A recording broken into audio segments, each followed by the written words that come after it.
Posle osnovne obuke i primanja u jedinicu počinje proces posebne obuke i uvežbavanja, koji traje dok je pripadnik u njenom sastavu. Jačanje međunarodnog terorizma početkom 70. godina dovelo je do potrebe za organizovanijom i odlučnijom borbom protiv terorističkih aktivnosti. Iskustvo u razbijanju ustaške diverzantske grupe na Raduši 1972. godine dovelo je do inicijacije stvaranja specijalnih jedinica u okviru vojske i milicije.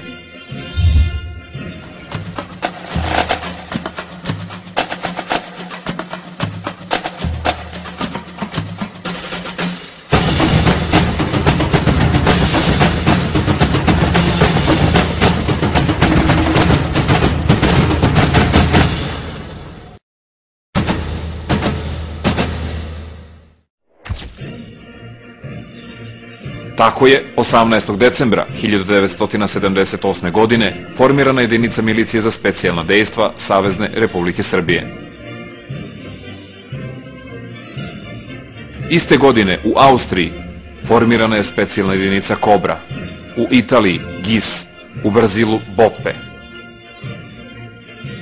Jedinica milicije za specijalna dejstva bila je namenjena za izvršavanje najsloženijih bezbednosnih zadataka sa visokim stepenom rizika, koji nije bio u stanju da reši redovni sastav milicije. Plan i program taktike specijalnih dejstava obuhvatao je upade i rešavanje talačkih situacija na različitim vrstama saobraćajnih sredstava, vozu, plovilima, autobusu, automobilu, vazduhoplovu. Rad na vazduhoplovima bio je specijalnost jedinice i posebno je uvežbavan do perfekcije. 1996. godine dotadašnji naziv specijalne jedinice zamenjuje se novim nazivom specijalna antiteroristička jedinica, koji je ostao u upotrebi do danas. Jedinica je učestvovala u svim konfliktima na ovim prostorima. Pripadnici su izveli mnogobrojne akcije, uspešno su rešene komplikovane talačke situacije, razbijene terorističke grupe na Kosovu i u kopnenoj zoni bezbednosti. Jug Srbije, 2001. godina. Združene snage bezbednosti pod okriljem međunarodne zajednice sprovode akciju preuzimanja kopnene zone bezbednosti od terorističkih grupa. Sve elitne jedinice vojske i policije Srbije bile su spremne za izvršenje operacije.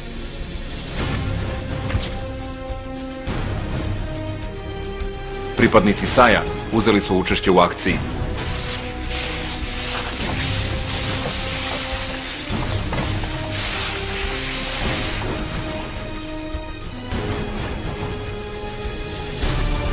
Pretraživali su i čistili jednu od najopasnijih komunikacija na prostoru opštine Bujanovac.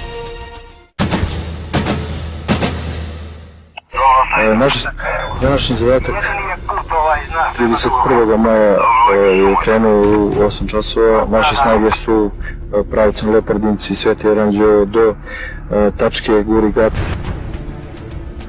Naš osnovni zadatak je danas da glavne snage koje će ići pravcem Lučane, Končul, Mali Trnovac i preko Velikog Trnovca ponovno da se vrate u Bujanovac, da obezbedimo komunikaciju, da vidimo da nema zaostalih nekih grupa koje će određenim terorističkim akcijama da ometu ovu današnju mirovnu maršalsku i odbrambenu operaciju.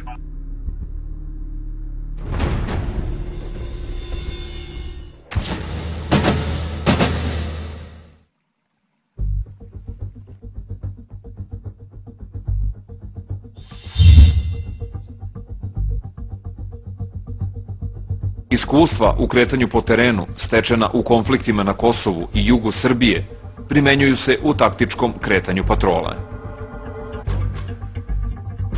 Formacija patrole zavisi od terena na kojem se nastupa. U ovom slučaju, ispred patrole kreće se par izviđača, čiji je zadatak da osmatraju svaku aktivnost ispred tima.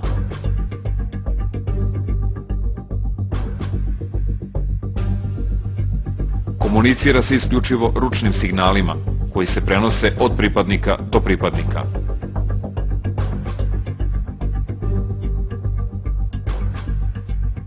Svaki član patrole pokriva određen deo terena, spreman da reaguje u trenutku. Po bočnim stranama patrole kreće se snajperista. U slučaju da patrola upadne u zasedu, uloga snajperiste je da svojim dejstvom povrati izgubljenu inicijativu i omogući patroli da se izvuče iz zasede.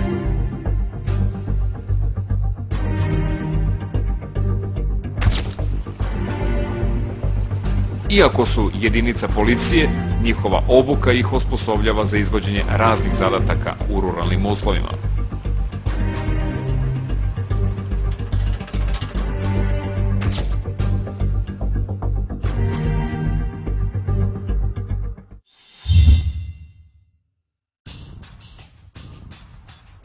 Amblem SAJ-a je u obliku normanskog štita, na kome se nalazi dvoglavi beli orao, simbol srpske državnosti.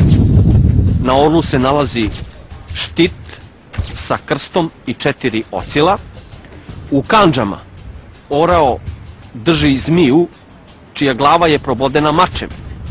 Mač simbolizuje pravdu i zakon, a zmija zlo, terorizam i kriminal protiv koga se borimo.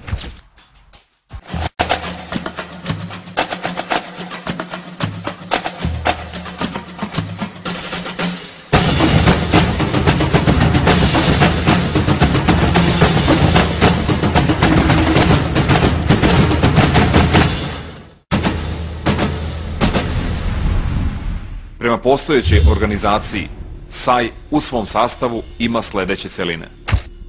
Komanda, tim A, tim B, tim C,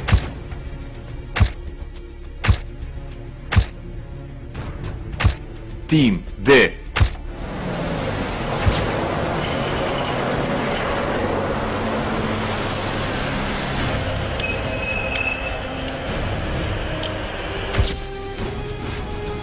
Tim C je specijalistički i u njemu se nalaze snajperska grupa, ronilačka grupa,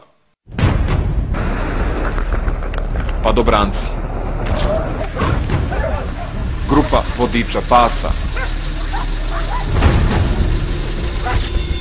grupa za minsko-eksplozivna sredstva i biološko-hemijska sredstva. Snajperski timovi angažuju se među prvima. Njihov zadatak je konstantno osmatranje i izveštavanje o svakoj promeni na terenu. Snajperski tim čine 2 pripadnika, snajperista i pomoćnik, osmatrač.